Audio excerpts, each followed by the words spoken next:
everybody. Welcome to Untethered Talk with Robin Thomas at 2:00. So we're here and we are making this up as we go along, but we're going to get it into a format soon. We were going to do this everybody. Format. We don't need no structure. We just have fun on our own.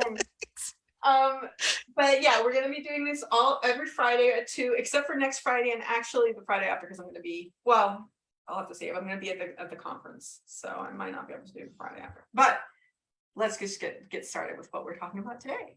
Okay. Today we're going to talk about the first chakra. Oh, first chakra. Yes. First chakra is so up for so many people right now. This is a really good topic. It's everything that's happening in my life right now. We're doing this chakra class. Robin, who teaches this chakra class, that I'm like, what is the word, proselyte? I don't know how I feel about that. Can't you just be a student? I suppose. So this is like a second time around. It's like the chakra intermediate group or something. Yep. And we're talking about chakra 1 right now, and everything in my life is about chakra 1 right now. So let's discuss what chakra 1 is. Well, and I think everything in a lot of people's lives right now is chakra 1. We're in a very, very first chakra world right now because things have been so shaken up. So first chakra is the root. First chakra is it's the root. That's what ties us to the earth. It's the very base of our spine. It's the first chakra that develops when we're born. So it goes from birth to about 6 months old. So it's like our physical world. It's root, it's tribe, it's family, it's body, it's gender. It's like all of the things that make us human in the physical world. So it's housing and all that stuff. And all of that is kind of up for people right now. Right? Fear and lack and scarcity is a really big deal in the world. Yeah. Right. So all of us, and we're on this like sort of unsteady, shaky ground as there's an upheaval, as we grow, as we develop into 5D beings. Our root is what's sort of feeling the strain of that more. So, I mean, I think you're going through it as a microcosm of what's kind of going on in the bigger, larger world. Totally. You're absolutely right.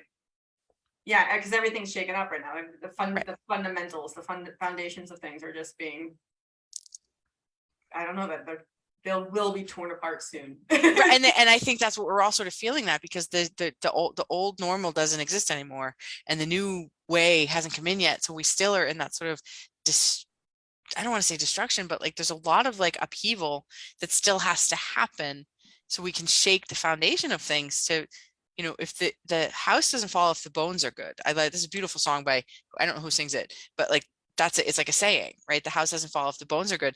And what we're talking about is the structure of things isn't great anymore. Like the bones of the stuff isn't good. So we have to like kind of remake it from like ground up, from the chakra, from the first chakra from the first chakra up. Exactly. Right. And so the first chakra is really, really, really up for people, especially because we talk about, and what's in root chakra is ancestral patterns, because it's the family, it's the tribe, it's the societal norms, right? So we got ancestral patterns, we have the physical world, all of that is, and the demon or the shadow of the first chakra is fear. Yeah, that's a big one, right? That's what everybody in the world is right now. Fear. Right. It's everything. Fear, lack, scare. I think they all go hand. I think they're sort of the three horses of the apocalypse. The trifecta is fear, lack, and scarcity. And I don't know anybody who's not feeling that on some level right now. Oh, absolutely. Yeah. Everybody feels. I think everybody, no matter how rich they are or how much abundance they have, like I think right now, because of the way the world is, everybody feels like everything could go at any minute. Right. Because it kind of will. Yeah. Right. We're not sure when. We're not, and also who knows what that looks like and shakes out to be eventually. And you know what, I have this belief about where money plays a role in things, but like as we talk about the first chakra, we're really talking about all these. So it's really important for us to then clear out all of the kind of shit that's in our own first chakra, so that, like we did the other night in the class, we can start to feel that sense of tribe again. We can start to feel the sense of, because the other side of the first chakra, fear, lack, and scarcity, is tribe, connection, belonging, community. Isn't that interesting? That the opposite of fear, lack, and scarcity isn't like bravery, abundance, and more abundance. It's like tribe and connection, like, because the abundance part doesn't actually, I mean, it matters, but it depends on what kind of abundance you're talking about. Absolutely. You know, and so the fact that what's going to overcome the demon of first chakra is actually connection. Absolutely. You know, well, because fear thrives in secrecy. Fear thrives in aloneness. Fear runs rampant when it's left unchecked, and that sort of like the fight or flight pattern, or freeze. Right? That's me. Fight. Right? That's a pattern that's like hardwired. What women do, though, when we're in that fight or flight space, is commune. Like, that's our natural instinct, is to gather. And especially women. I mean, we're like, humans are tribal beings. Like, we are like deeply tribal beings. And we've spent a long time in a society that doesn't actually value that. Right? There's been a lot of individualism, and a lot of like, every man for himself, and I've got mine, and screw you hippie, right? Like, so there's been a I love when people call people hippies. It's so funny. Which is funny, because I really am kind of a hippie. So like, I make that as a I totally have that joke. I'm very bohemian and whatever. So but like, so women want to gather, we want to try, we want to have tribe, right? We go back to the old biblical days of like the red tent. Like, I don't necessarily think we need to gather because we're unclean, but I do think we need to gather. I agree. Right? And absolutely. That takes out the fear. That's where we find comfort. Yes, because we are deeply tribal, and this is our spirit. This is women. That's our natural instinct when we have fear, is to gather. Yeah, absolutely. That's why your groups are so cool. This is why I do group work. This is why I do the way, right? This is why I feel like it's so important to have that tribe connection, because then you get to see that it's not just me.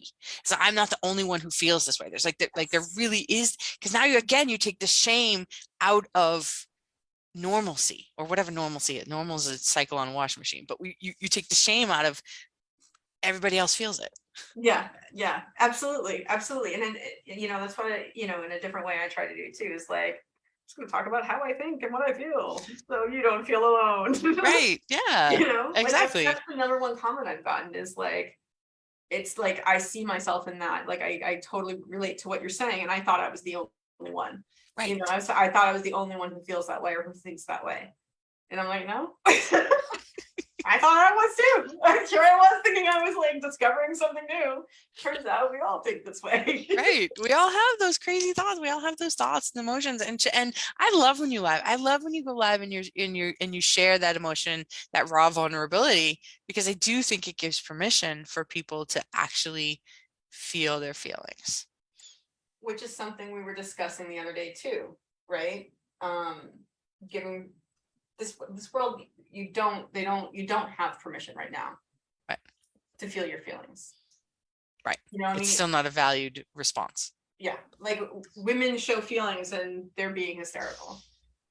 Yes, they're not. Their emotions make them unable to lead or create. Or, create, but you know what I mean, like, do anything of that a male, the patriarchy considers valuable. They're too emotional. Women can't be in charge because they're too emotional. Right. That's actually a thing that gets bandied about a lot. I know, it's crazy. Right? like when, say what you want about Hillary Clinton, when she was running for president, one of the arguments against her being president is that she's too emotional, which is sort of preposterous. And that's a whole nother story. That's a whole nother thing. Okay, that's a whole other thing. So let's Right. not even go down that road. Right? No, it'll make me apoplectic. That's my fight, or flight response. Is mine is to fight first. I just go. That's my response. Yeah.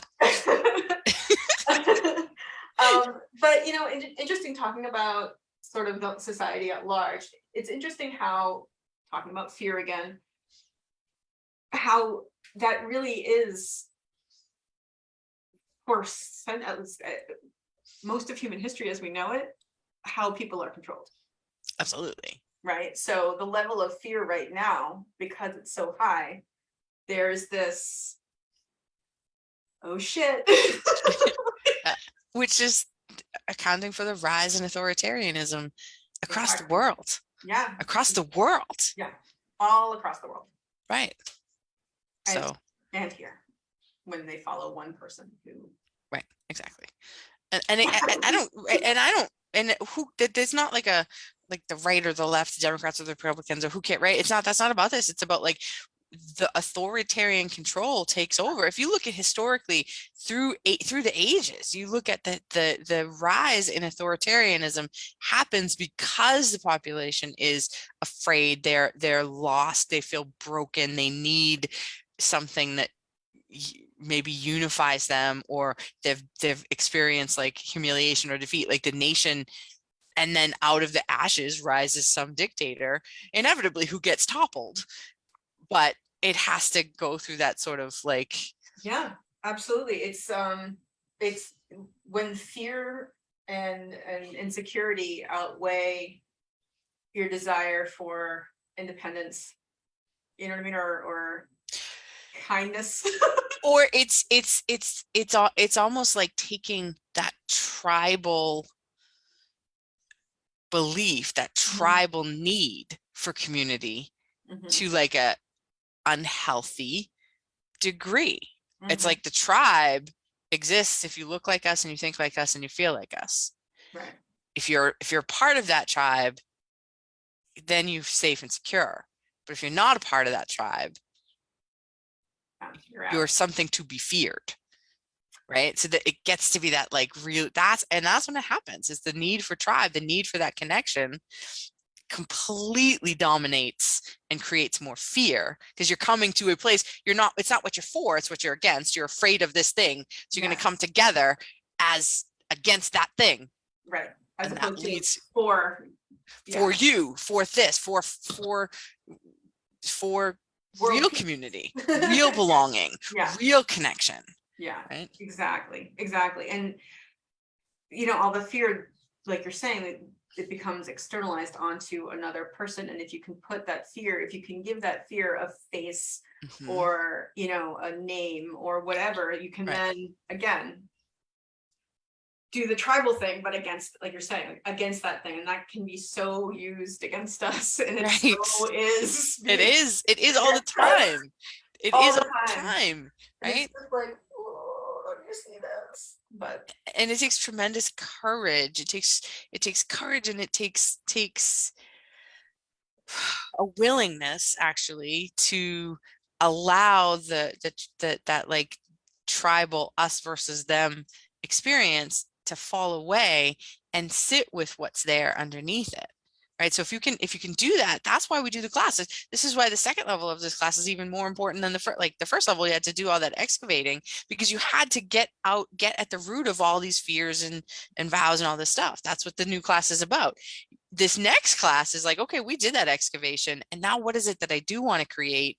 How do I want to create this solid foundation now of right? And so it's like it takes courage, it takes discipline, it takes bravery, it takes willingness to do that work in order to let things go. And that also already brings up the fear, because you're excavating stuff that is long buried. Right. There's a reason it's buried.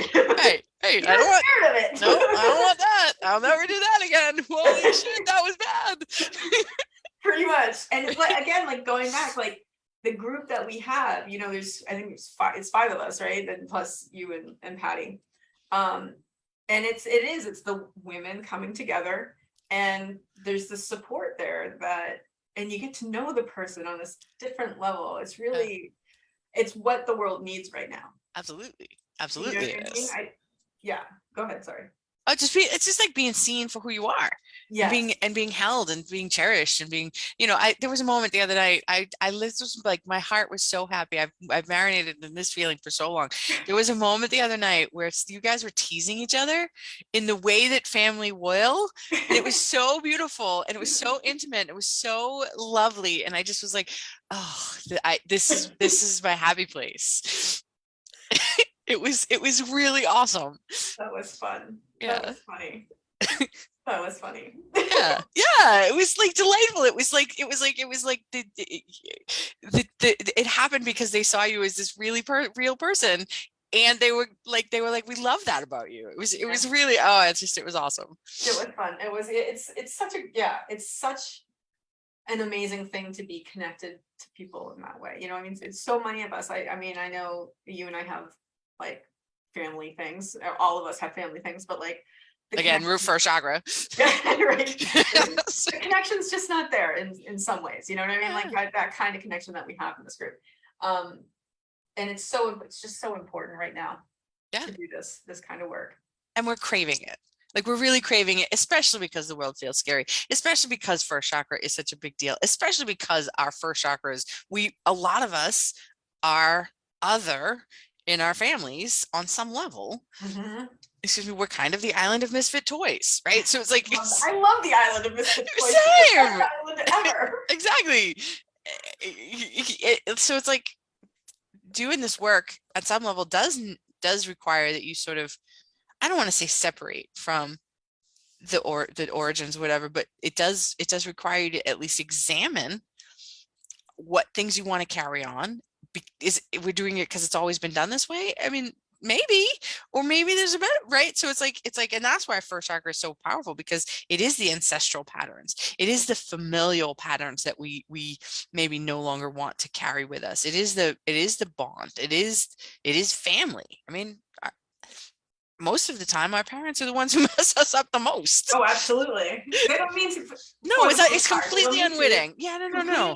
Completely unaware, but yeah, absolutely. It has to be, because they're the ones they're gods. Exactly. Until we can actually feed ourselves, and they are the world. They are. Right. So we learn from them. Whatever they say is true. And it goes in as truth until 7. Right? We're already into heart chakra by 7. Right? Fred's like, wait a second. That's 3 chakras and a half that are fully unconscious. God. Right? Yes, and that's how our brains are wired. That's when our brains are wired. Exactly. So Exactly. there's a reason it's hard to get past. Yeah. Like the other day I was like, this getting older thing, it's just, I've been young for all my life. The entire first part of my life, I was young. Kind of how it works, Jen. Where you going with this? It's like, I don't know how to be this other thing. I don't like it. Well, who says you have to be? I'm almost 50, and I'm like, someone told me the other day, she's like, you have this childlike enthusiasm. I said, thank you. Yeah, that's the best thing ever is yeah. So I think, but still, it's like you look in the mirror and you're like, oh,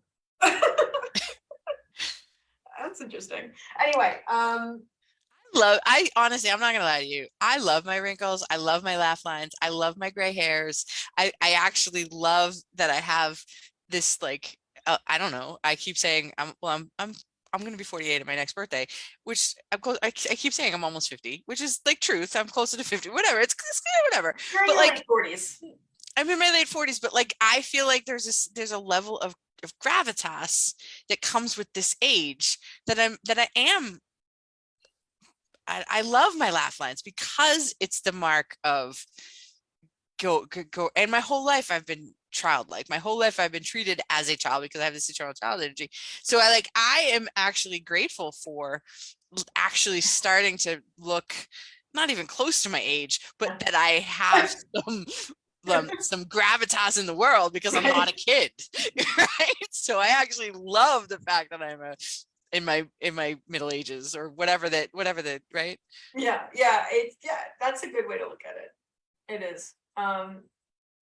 Yeah, I guess that's another, maybe that's another, what chakra would that be, like being so obsessed with your own Well, Right. for body is first chakra. Again, we go body? back to first chakra. But your appearance and your presentation in the world is third chakra. That's okay. Your self-esteem, your self-image, your self-worth, that is all that sense of self is third chakra. Okay, well, we'll discuss that when we discuss third chakra. Absolutely. We'll get to that. So you're talking about ancestral patterns, and I was like, lately, what pops into my mind anytime I hear about this is like the idea of, what is it? Family trauma. You know what I mean? The passing down trauma part. Inherited trauma. Yes, so that's the word. And anytime that comes up, I think Encanto. Yes. I love that movie. It's such a great And movie. that would be very first chakra, right? That's 100% first chakra. And what's awesome about, because it's a Disney movie, the grandmother actually recognizes the pattern and apologizes for it. Right? I mean, that doesn't often happen. No, but it's a Disney movie. And Exactly. And it's Lin-Manuel Miranda, right? So it's like, but there is that inherited pattern, right? And it finally takes someone with courage, what's her name? Mirabelle, to actually say, hey, this isn't working and it's not okay. Yeah. Right. Yeah. And then the whole house has to crash down around them in order to rebuild. Literally. That's literally what happens in the first chakra. That give me like right. goosebumps. Anything Lin-Manuel Miranda does generally gives me goosebumps. Well, naturally. Right. So yeah, so that's a very interesting way to look at that movie. We could first chakra the hell out of that movie. Because it's a first chakra movie. Yeah, it's right? all it's about, yeah. Absolutely. It has to be. And yeah. If we can go through the whole Disney lexicon, but Encanto is a first chakra movie. Inside Out is a second chakra movie. Amazing. and Soul is a seventh chakra movie. That movie is right. Disney's doing some really amazing things. Right? Like we're not in Sleeping Beauty anymore. We're not waiting for a prince anymore. I'm very happy about that. Right. I agree. Yeah, it's more about exploring ideas and like now I say Encanto, and then the we don't talk about Bruno comes into your head. You're like, no, don't think about that right now. Yeah, we don't talk about that. There's a whole thing. We don't talk about that. No, we don't talk about that. Right? Yeah, absolutely. And every family has it, right? Absolutely. Every family has the thing or the person they don't talk about. Exactly. So interesting. Yeah, it's the awesome thing is these cycles repeat every 20-ish years or so, right? So first chakra is up right now. We're in a first chakra world. I feel like the world changes not necessarily every 20 years, but personally, we change every we'll go through the whole chakra cycle every 20 years or so, right? So whatever stage you're at in your life, you're in whatever stage of development you are, but you get the chance to redo it at that stage. You get the chance to start over again wherever you are. Like it's never too late to do the work. And just thinking about personal experience and like going back to like everything in my life. It's been first chakra for a while now. Come to think about it. Exactly. Huh. Right. Well, hopefully we'll move out of this soon. What you're doing is you're shaking up the foundation. You're doing the work. You're doing it personally. Like I said, you're this like microcosm experience of what's going on in the macrocosm. And because you're a healer, you're going to go through it first, and then you're going to show the world how to do it. That's what I'm hoping to do with this whole Untethered thing. Right, because there's no separation. Like we were talking about the other night. There's a oneness. The first chakra connects us all to the earth. Mm. We are literally all connected to the earth through our first chakra.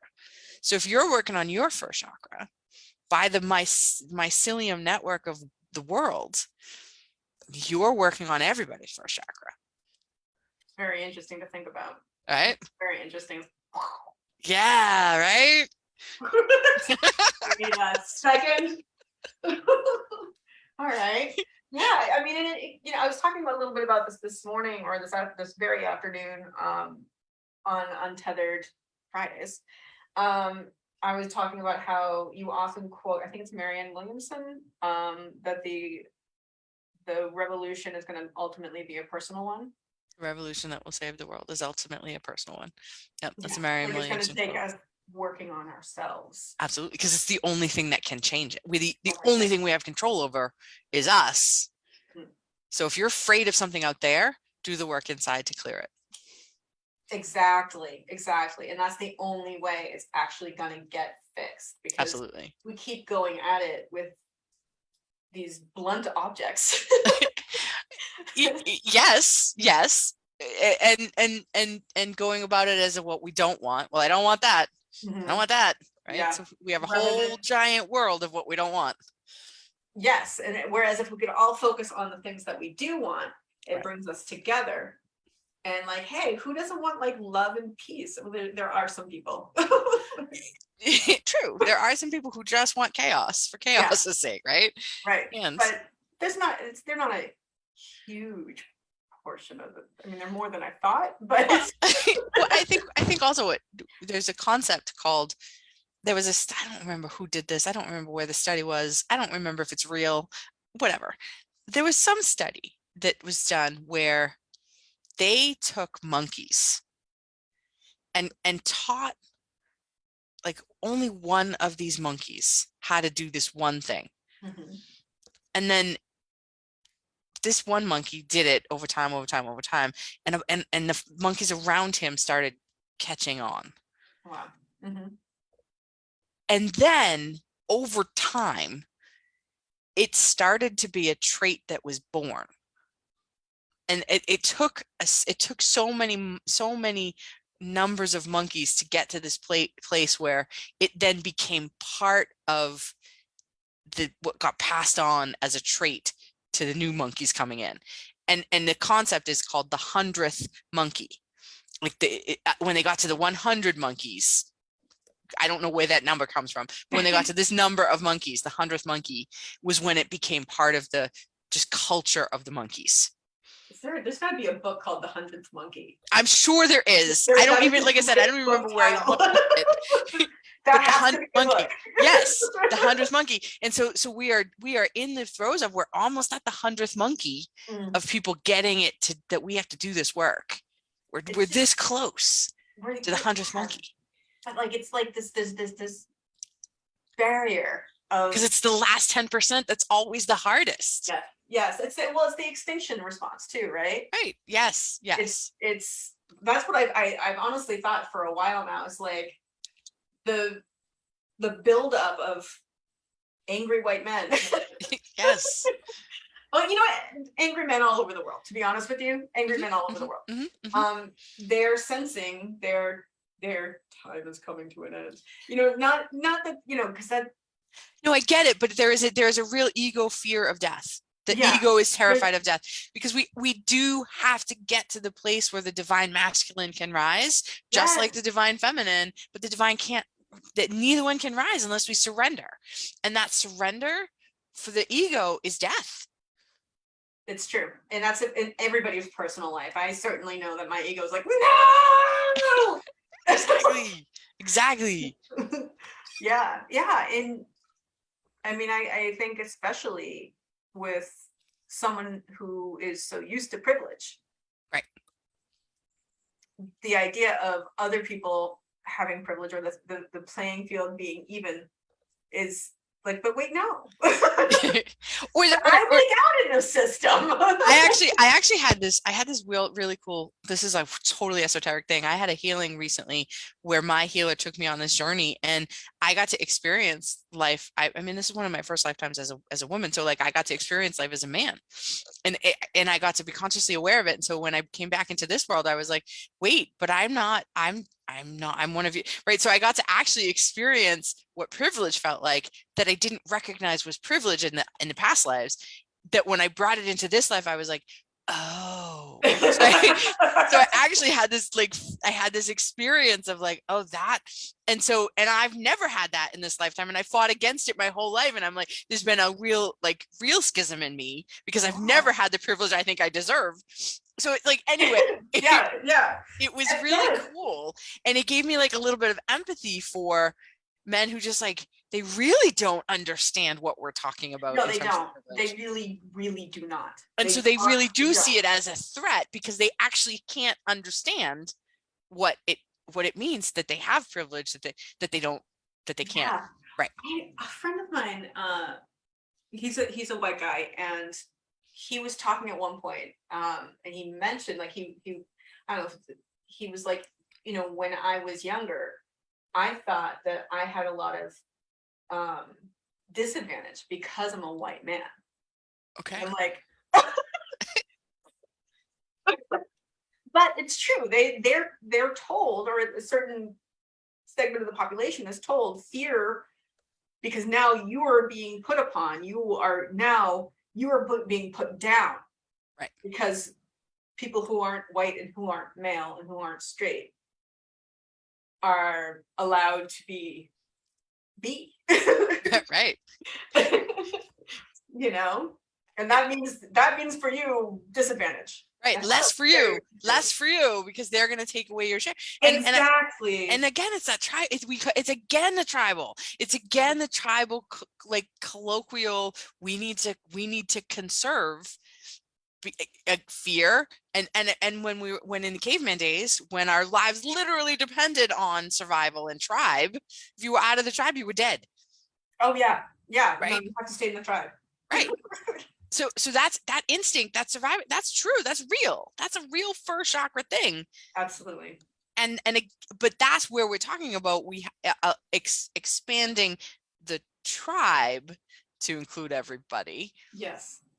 Requires courage, requires a willingness to say that's not okay. It requires a willingness to clear out our own biases and our own bullshit and our own stuff, right? This is why I do the work that I do, because it's so critical that we do this work, because the world really does need our light. It really, really needs it. Right?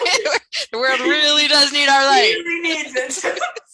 I'm on a mission. I'm on a mission to reach 200 light workers. Like, that's 100 monkeys. Right, exactly. 1,000 monkeys. Right? I want to get to the 100th monkey. Absolutely. I want to be there too. Yeah. And it goes back, like, you look at stuff like it's, you look at stuff like you mentioned earlier, Hitler, right? Like that was all for chakra. Mm-hmm. Like, but if you look at the history right before Hitler came to power, Germany had been badly beaten in the first war, and they were lost. They were disenfranchised. They were struggling to find an identity. They didn't have a place in the world. They didn't have a say. Right, there was a lot of loss and fear and lack, and they of course Hitler rose in the ranks because he promised a return to greatness and power, right? He gave them what they wanted desperately, was to feel like they belonged in the world again, right? Like that they were the rulers of the world, because Germany up until then they were the land of the PhD, really. Like, I mean, they were the smart people. right You know what I mean? Right. And yeah, I mean, for them to be defeated the way they were, absolutely, that was all. It was all fear. And Germany for thousands of years had been the seat of the Holy Roman Empire, right? So it had literally been the center of the world for a long time. Right. That's the other thing, religion. That's a whole nother topic. Whole other thing. Something we can discuss next time. Sure, absolutely. You want to talk tribe and fear? Yeah, serious. Like that's the big one. I would really love to get into that, like really bad. That is a tricky. We gotta dance. Yeah, we do. We do. Dance that one. We gotta dance, but you know what? I have faith that you and I are both such well-meaning people. You know what I mean? That sure, we have our own things that come up against it, but I think we both want to consider other people's beliefs and sensitivities. Yeah, absolutely. Yeah. So I think we'll be fine. All right. I'm in for it. All right, awesome. This has been so much fun. It's been 42 minutes, but if we get together, we always talk for we just, I know. Yeah, forever. So maybe one day we'll get together one weekend and all we'll do is like sit back and be like, just record it. It's like for a full weekend of us talking. Because that's not egomaniacal at all. I am not sure the world is ready for that. All right. Well, thank you so much. And I'm so glad that we're doing these. Same. Me too. I really enjoy it. Me too. So everybody out there, Robin's classes, do you want to say anything about? Yeah, so the first chakra class, the root of happiness, we're going to do 6 weeks, and I made it pay what you can afford. Like I was like, I'm taking out the money piece because I really don't. It's not that I don't care, but I got very clear messages that do this and they will come, and I was like, okay, and it's really they have. I have like I wanted 12. I think I have 6. So awesome. And I probably will have 8 by then. So it's really a powerful way to start accessing this work with a tribe of people doing the same work. Yes, I hope that people listening hear that. Because I mean it sincerely, like pay what you can afford. I mean it sincerely. Pay what you can afford for the first chakra. After that, we'll talk about the class. We'll talk about the course. It's a 6-month dive. But that first chakra course, I think, is the one that's the hurdle to get over. So we start October 20th. And that's awesome. Yeah, I'm good to spread the word because this is the work that the world needs. And if people can get in, money not being a barrier, that would be great. Yeah.